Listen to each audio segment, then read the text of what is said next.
Graça e paz da parte de Deus, nosso Pai, e de nosso Senhor Jesus Cristo. Um bom dia a todos.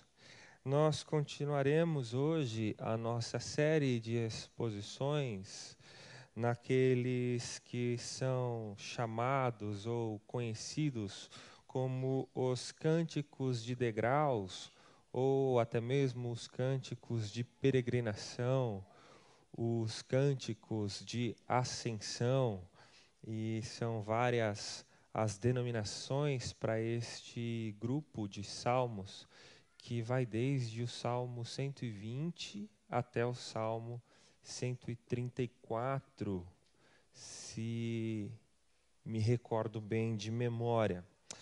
Hoje nós leremos juntos o Salmo 127. Então eu te convido a abrir a sua Bíblia, e é muito importante que você veja com os seus próprios olhos a palavra de Deus no livro dos Salmos, e nós leremos o Salmo de número 127.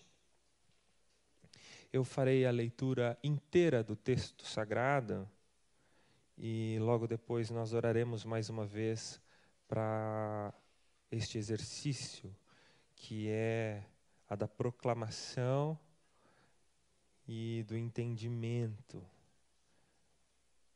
da palavra de Deus, nosso Pai. Salmo 127, diz assim o texto sagrado: Se o Senhor não edificar a casa, em vão trabalham os que a edificam. Se o Senhor não guardar a cidade, em vão vigia a sentinela. Será inútil levantar de madrugada, dormir tarde, comer o pão que conseguiram com tanto esforço. Aos seus amados ele o dá enquanto dormem. Herança do Senhor são os filhos, o fruto do ventre, seu galardão.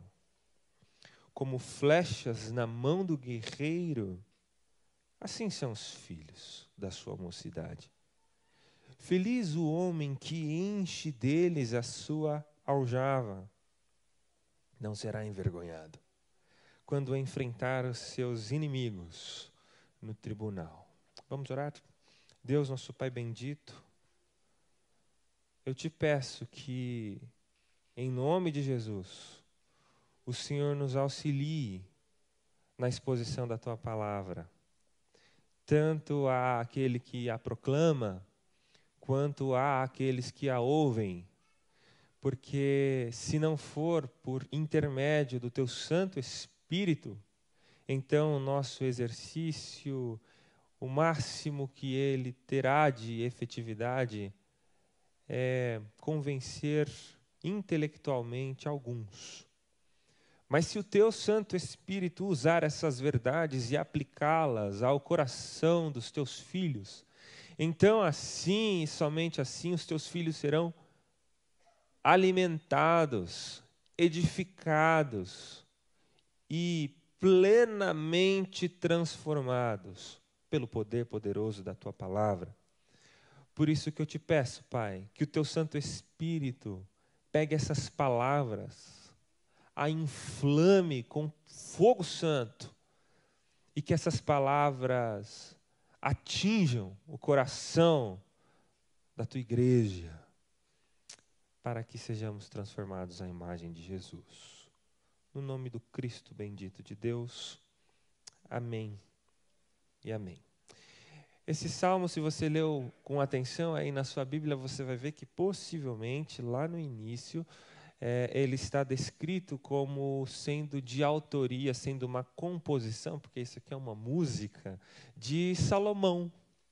Salomão foi aquele rei que a Escritura conta a sua história, o seu primeiro nome, Jedadias, era aquele que, e inclusive no hebraico significa literalmente aquele que é amado por Deus.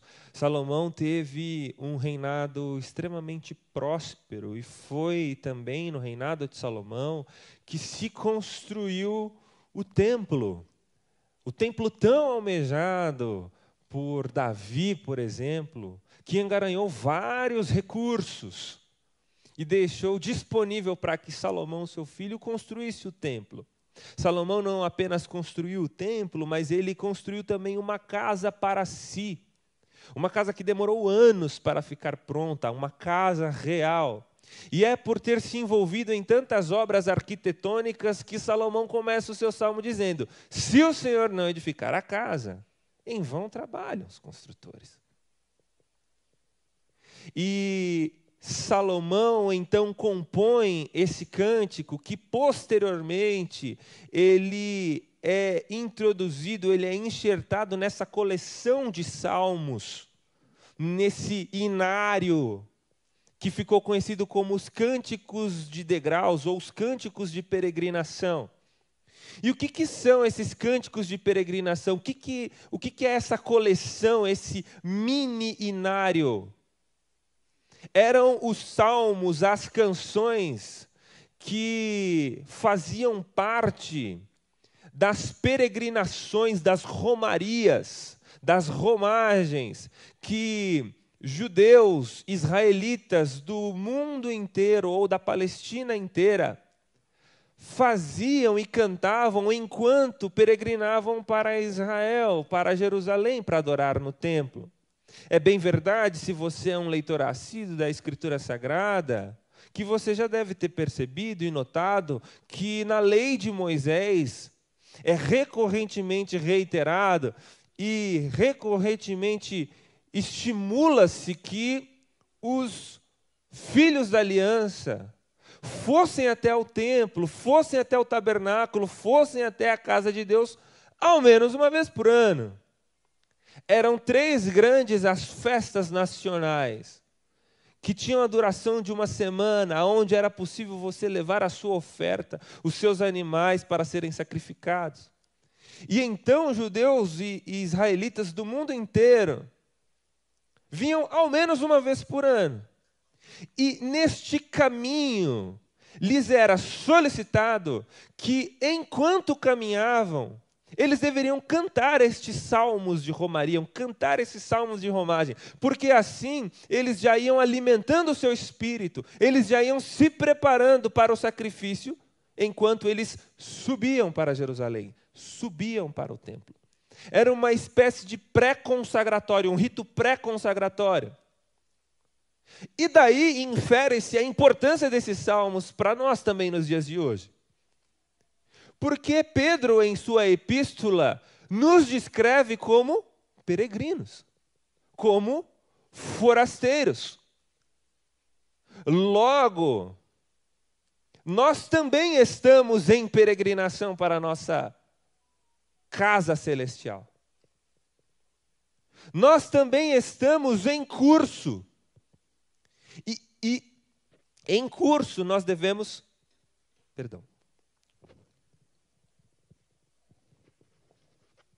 No caminho, estes salmos nos servem também a nós de instrução, de como viver a vida enquanto peregrinos. E este salmo aqui, interessantemente, ele é introduzido à coleção de salmos de romaria, e ele ganha uma adaptação, aparentemente, e os comentaristas mais habilidosos do Antigo Testamento, todos eles corroboram com essa ideia, de que esse salmo, a despeito de ter sido composto por Salomão, ele ganha, parece-nos, uma adaptação, uma atualização no período aonde o povo de Deus volta do exílio da Babilônia. Então veja você, Davi foi o primeiro monarca, depois Saul, primeiro monarca, depois Davi, perdão, e depois Salomão. Depois disso, o reino é dividido. O filho de Salomão não é tão sábio quanto o pai, e então acontece uma guerra civil em Israel, o reino se divide, ficando o reino do sul e reino do norte. E Deus, então, começa a avisar o reino do norte primeiro e depois do sul, que eles seriam levados cativos. E, de fato, eles são levados cativos para a Babilônia. E quando eles voltam da Babilônia, aquela história famosa que nós já pregamos aqui, já expomos aqui, você deve se lembrar, a história de Esdras, de Neemias, de Zorobabel, que retornam do cativeiro babilônico, e eles retornam alegres, porque estão retornando para a Terra Santa, estão retornando para aquela que era conhecida como a casa de Deus. E então eles voltam cantando estes salmos. Inclusive, semana passada nós falamos do Salmo 126, fica muito claro, né? Quando voltamos para Sião, estávamos como quem sonha. E volta-se um povo enfraquecido, que precisa reconstruir as suas casas, que precisam reconstruir as suas vidas, que precisam reconstruir o templo, que precisam reconstruir os muros da cidade para ter segurança, que precisam ter filhos para que a nação se fortifique, que precisam trabalhar. E é por isso que este salmo apresenta-nos 4 situações. E, em resumo, a ideia do salmo é o título da nossa série de mensagens. É só por Deus. O que o salmo quer dizer, em resumo, é: se não por Deus, não é possível. Não é que Deus torna as coisas legítimas ou plausíveis. Não, não, não. É que, se não por Deus, as coisas não são possíveis. Não é que elas não são viáveis, é que elas não são possíveis. E aí o texto prova isso em 4 situações. A primeira delas é o primeiro verso que nós lemos. Se o Senhor não edificar a casa, em vão trabalham os que a edificam. E talvez você pode pensar assim: mas pastor, para construir uma casa, a gente não precisa muito de Deus. A gente precisa de um arquiteto. A gente precisa, inclusive, de um engenheiro.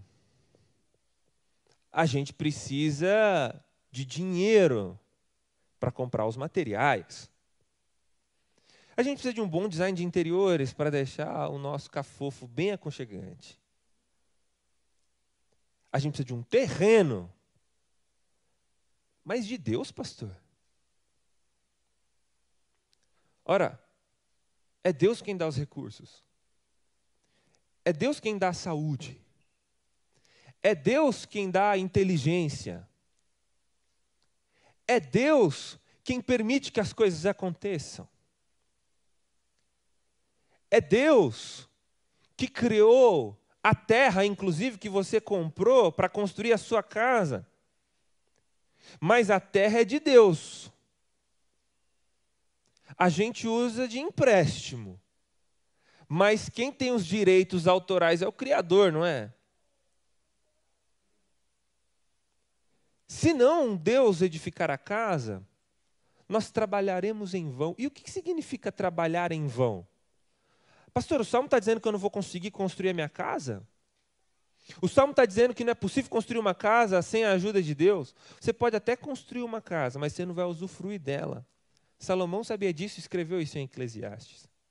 Do homem que vive tão preocupado com seus bens materiais que ele não consegue usufruir, que Deus deu a ele os bens materiais, mas não deu a ele a bênção de usufruir. Você sabe que isso é uma bênção de Deus.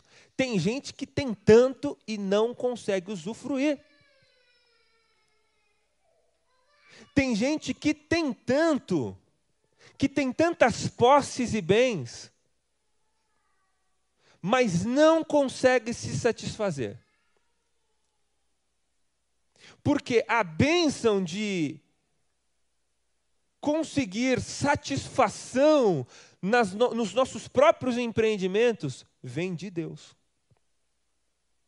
A capacidade, a habilidade de conseguir sentar num sábado à tarde, ligar a churrasqueira, esquecer do trabalho, chamar os amigos, esquecer de tudo, comer uma carne, brindar, conversar, sorrir, pegar o filho no colo, beijar a esposa. Isso é uma bênção de Deus. Paulo deixa isso claro lá em Atos. Até a alegria do coração dos pagãos foi Deus que colocou. É bênção de Deus. Portanto, se não for o Senhor edificando a casa, você pode trabalhar para construir a sua vida, meu irmão. A sua vida não terá sentido. No final das contas, sempre vai faltar alguma coisa. Porque se a gente tem Deus, a gente tem tudo, mesmo não tendo nada. Se a gente não tem Deus, então a gente não tem nada, mesmo a gente tendo tudo. O segundo quadro aqui, pintado por Salomão, ainda no versículo 1 é: se o Senhor não guardar a cidade, em vão trabalha o sentinela. Lembrem-se do contexto, estamos falando do povo que voltou do exílio para reconstruir a cidade. Se eles não tivessem Deus como primeiro lugar, a reconstrução da cidade seria impossível, a reconstrução das casas seria impossível. E ainda que acontecesse, eles incorreriam nos mesmos erros de sempre. E agora, o quadro que é pintado aqui é da segurança da cidade, dos muros da cidade. Lembrem-se que Neemias, nós expusemos isso aqui, Neemias, curiosamente, ele estimulou o povo que trabalhasse com uma mão no muro, reconstruindo o muro da cidade, e com a outra mão empunhasse a espada, para que se os moabitas viessem e intentassem contra, eles estavam preparados para a batalha. Você imagina construir um muro pesado, sem a ajuda de bitoneira, sem içadeira. Esses dias construíram um mercado lá do lado da minha casa, foi assim, coisa de 2 meses, parecia Lego, montaram um negócio gigante. Falei, não, como assim, gente? Não, na época não, sem nenhum tipo de material, de ferramental. E ainda assim construíram um muro gigante, preocupados com a segurança. É óbvio, tem que se preocupar com a segurança mesmo. Mas se não fosse o Senhor, seria em vão. Seria em vão.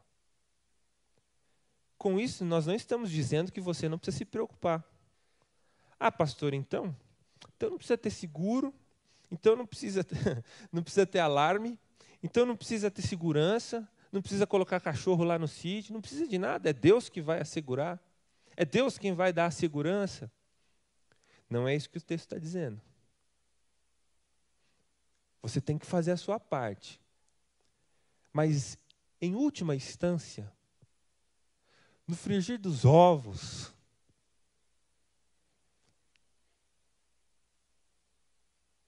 a máxima segurança não te garantirá nada. Não te garantirá nada. Um terceiro quadro pintado aqui por Salomão, pelo autor dos Salmos, é o seguinte. Ele diz assim, a partir do versículo 2, ou do verso 2. Será inútil levantar de madrugada, dormir tarde, comer o pão que conseguiram com tanto esforço. Aos seus amados ele o dá enquanto dormem. O terceiro exemplo tem a ver com trabalho. Sem a ajuda de Deus, o trabalho daquele povo não prosperaria. Veja, Israel era um país agrário, ok? Israel, e naquela época, Israel sobrevivia de plantar e colher. E tendo esse pano de fundo em mente, nos ajuda a entender o que o salmista quis dizer quando ele disse que aos seus amados ele dá enquanto dorme. Não significa aqui que, se Deus dá enquanto a gente está dormindo, em vão é trabalhar, então vamos dormir bastante. Porque quanto mais dormir, mais Deus dá, não é isso? É o texto bíblico aqui, irmãos. Tem uns irmãos que estão nessa aí, viu, que eu estou sabendo. Não. O que o texto está dizendo, e ele perceba que o texto não está contrastando um preguiçoso com um trabalhador. Não, 2 trabalhadores, mas um que depende de Deus e outro que não depende de Deus. O que não depende de Deus, ele ficará preocupadíssimo. Porque o texto diz, ele levantará de madrugada, dormirá tarde, ou seja, ele terá uma jornada exaustiva de trabalho. E ele vai fazer tudo que está ao alcance dele para ele ganhar dinheiro. Ele vai preparar a terra, ele vai pegar semente, ele vai plantar, ele vai adubar, ele vai aguar, ele vai fazer de tudo. Só que tem situações que são imponderáveis. E ele vai para casa, e quando ele vai para casa, ele ainda fica preocupado com o trabalho. Precisa chover. Se não chover, não dá certo. A semente precisa estar boa, ela precisa germinar. Não pode dar praga. E ele fica preocupado o tempo inteiro. E aí, o texto diz que ele come o pão, que é fruto do trabalho dele, penosamente, ou seja, ele não aproveita nem o lucro do próprio trabalho por estar preocupado com o próprio trabalho. Isso não é curioso? Isso não é irônico? Que nós, muitas vezes, ficamos tão preocupados. E aí, quando recebemos o lucro daquele trabalho, nós não conseguimos aproveitar porque estamos preocupados se aquele lucro perdurará, se teremos mais, qual será a próxima vez. E aí não usufruímos e ficamos um ciclo vicioso de preocupação. Quando, na verdade, o texto diz que os trabalhadores que fazem tudo, também que estão ao seu alcance, trabalham, lavram a terra, plantam semente, adubam, fazem tudo. Mas chega em casa, tem que dormir tarde, acordar cedo, numa jornada exaustiva de trabalho e preocupação, porque entendem que tem coisas que não dependem de nós. Tem coisas que são imponderáveis. E então ele consegue comer o pão tranquilo. Ele consegue descansar tranquilo. Porque aos seus amados ele dá enquanto dorme. Porque enquanto ele está dormindo, Deus está fazendo a semente germinar. Enquanto ele está dormindo, Deus está preparando as chuvas. Enquanto ele está dormindo, Deus está regando o solo. Enquanto nós estamos dormindo, Deus está trabalhando para nós e em nosso favor. Não duvide disso. Jesus disse, eu trabalho, meu Pai também trabalha. Não duvide disso, não dormitará o guarda de Israel. Quem trabalha com o mercado sabe. Você pode ser o sujeito mais habilidoso. Tem o dólar, tem as flutuações do mercado. Tem coisas que são imponderáveis. Se você perdeu o sono por conta disso, então você perdeu 2 vezes, trabalhando exaustivamente e não aproveitando do fruto do seu próprio trabalho, por não confiar que Deus faz aquilo que Ele promete fazer. Foi Jesus Cristo quem nos disse, não andeis ansiosos por coisa alguma. Vocês não veem as aves do céu? Eles não plantam. Eles não colhem. Mas não lhes falta o alimento. Olhem para os lírios do campo. Eles não trabalham. Eles não têm lucro. Mas eles se vestem melhor que Salomão em toda a sua glória.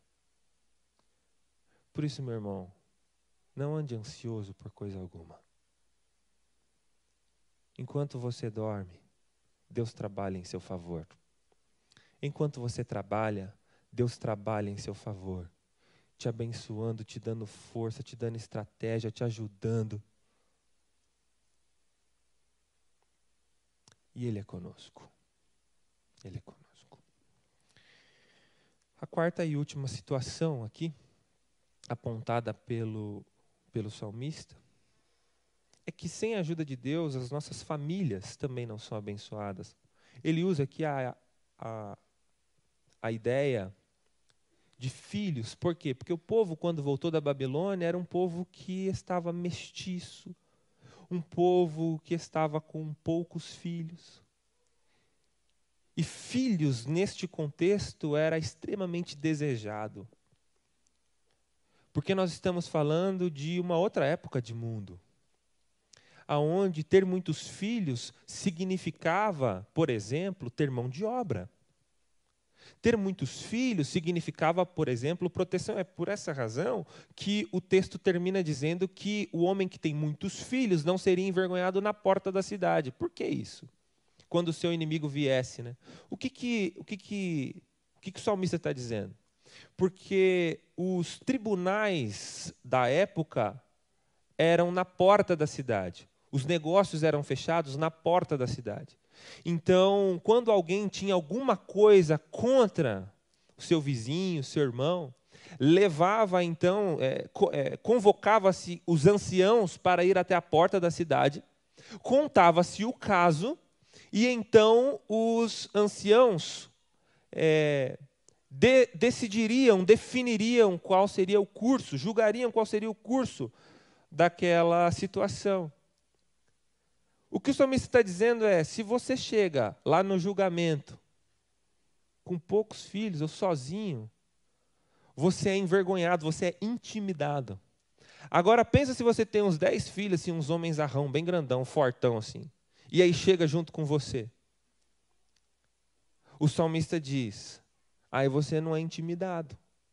Por quê? Porque você tem um arcabouço familiar ali, né, que te promove. Óbvio, nós estamos falando aqui de uma outra cultura. O texto, embora algumas pessoas pensem que o texto está dizendo que o cristão tem que ter muitos filhos, não é isso que está em curso aqui nesse texto. Seria até um erro exegético dizer isso. Mas o texto está lidando, no seu contexto original, com famílias que estavam enfraquecidas, um país que precisava ser reconstruído. As suas casas, os seus muros, o seu trabalho, o país precisava voltar a funcionar e precisava de muitos filhos. E os filhos eram vistos como bênçãos do Senhor. E de fato, filhos são bênçãos do Senhor. E aí o salmista usa essa figura de flechas na aljava. Então tem um pastor que brinca que os filhos têm que ser flechas na aljava, não no coração dos papais. Os filhos são fontes de grande bênção e de grande alegria. Eu sei porque eu tenho 2 meus lá. E é uma bênção quando você chega em casa e um deles já vem correndo, já pula, já abraça. O outro ainda é muito pequenininho, mas a gente já percebe todo o afeto.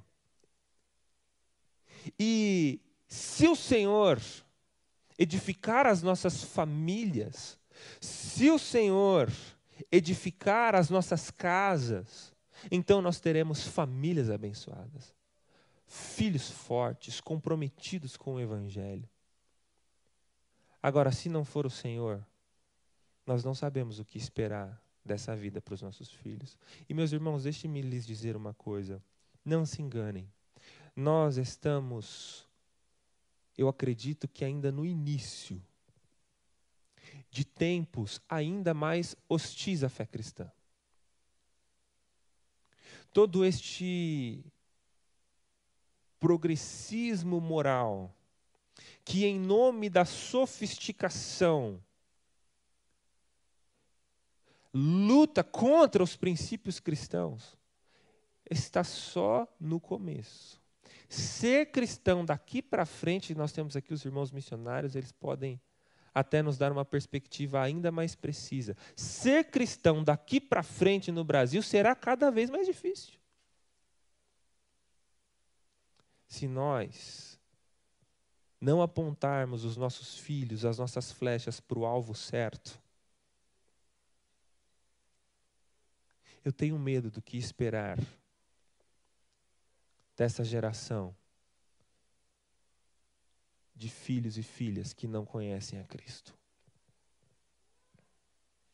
Mas se o Senhor edificar a nossa casa, então nós não trabalharemos em vão. Uma aplicação apenas, dividida em 2 partes. Às vezes, ao ler esse texto, você pode ter a falsa sensação, a ilusão, você pode ter a infundada esperança que tudo depende de Deus, então eu não preciso fazer nada. Se o Senhor edificar, se o Senhor não edificar a casa em vão trabalho do construtor, então eu não vou trabalhar, deixa que Deus trabalha.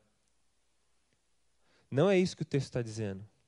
Veja que o texto diz de alguém que trabalha. E aí Deus vem e edifica. O texto diz de alguém que se preocupa com a segurança. E aí Deus vem e garante a segurança. O texto diz de uma pessoa sábia que trabalha. E aí Deus dá enquanto dorme. O texto diz de uma pessoa sábia que planeja os seus filhos e tem os seus filhos e edifica a sua casa. E então Deus vem e o torna esse homem bem-aventurado. O texto não está dizendo de uma pessoa que pensa, já que Deus dá enquanto dorme, então vou dormir e vou esperar um pacotão de dinheiro cair aqui na minha casa. Não é isso. A fé cristã nunca previu esse tipo de comportamento. Pelo contrário, a fé cristã sempre nos estimulou a trabalhar, a planejar, a ir atrás, a correr atrás, a obter lucro, a prosperar na terra que Deus nos plantou. A fé cristã sempre foi um estímulo para cristãos verdadeiros, sábios e sensatos, homens de bem, prosperarem em suas vidas espirituais, em suas vidas profissionais, em suas vidas financeiras, em todas as áreas da sua vida. Mas o que o texto está dizendo é que se o Senhor não estiver junto com você no empreendimento, ele será em vão. Ele pode até acontecer, mas você não aproveitará dele. Então, fica aqui o meu alerta para os preguiçosos de plantão. Para aqueles que são desorganizados, que não planejam suas vidas, que negligenciam, e eu sei bem do que eu estou falando, que negligenciam as suas coisas, e aí depois não adianta vir colocar a culpa em Deus, que Deus deixou acontecer isso. Não. E uma segunda advertência. Da mesma forma, não vá para o outro extremo, porque é um paradoxo, não vá para o outro extremo. Acreditando você que é o seu esforço que faz as coisas acontecerem. Não, porque se eu trabalhar muito, se eu me preparar muito, então as coisas vão acontecer. Pode ser que não. Os funcionários e clientes daquela loja ali, perto do Mackenzie, que caiu a sua estrutura, não esperavam que acontecesse aquilo. Ninguém esperava uma pandemia. Por mais precavido que você seja, não dá para saber quando o seu chefe vai chegar e vai te desligar da empresa. Por mais habilidoso que você seja, você não sabe quanto que vai estar o dólar amanhã. Por mais organizado e seguro que você seja, pode ser que você bata o carro ou batam em você. Não dá para saber. Por isso, poucas coisas dependem de nós.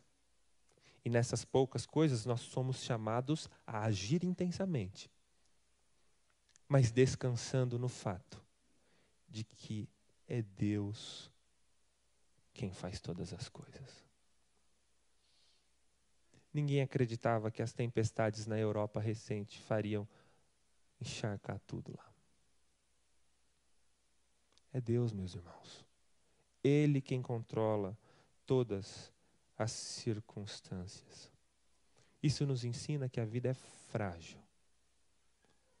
mas nosso Deus é forte. Então confiem no Senhor. Na sua peregrinação, cante este cântico de romagem. Se o Senhor for comigo, então eu vou longe e eu vou certo. Se o Senhor estiver do meu lado, tudo dará certo. Ainda que com percalços e intempéries, tudo ficará bem. Porque aquele que conhece o destino me levará pelo caminho. Vamos orar. Deus, nosso Pai bendito, obrigado, Pai, porque a nossa vida só é possível diante do Senhor. A nossa vida só faz sentido e só tem sentido se vivida perante o Senhor. Se vivida longe do Senhor, nós podemos até gozar de algumas benesses, de alguma alegria, mas no final das contas, não haverá esperança. Mas o Senhor está edificando uma casa que não é desse mundo. O Senhor está edificando uma cidade que não tem auxílio de mãos humanas. Como diz o texto de Hebreus, o Senhor está construindo uma cidade cujo tu mesmo é o arquiteto que descerá do céu. Portanto, Pai, nos leve na peregrinação dessa vida, rumo ao nosso eterno e definitivo lar. Porque se o Senhor edificar a casa, então o nosso trabalho faz sentido. É no nome de Cristo que nós pedimos que todas essas bênçãos nos acompanhem desde agora e para sempre. Amém. Que o Senhor teu Deus te ilumine e te guarde, que o Senhor faça resplandecer sobre ti o seu rosto, que o Senhor teu Deus tenha misericórdia de ti e lhe dê a sua paz. No nome do Pai, do Filho e do Espírito Santo de Deus. Amém.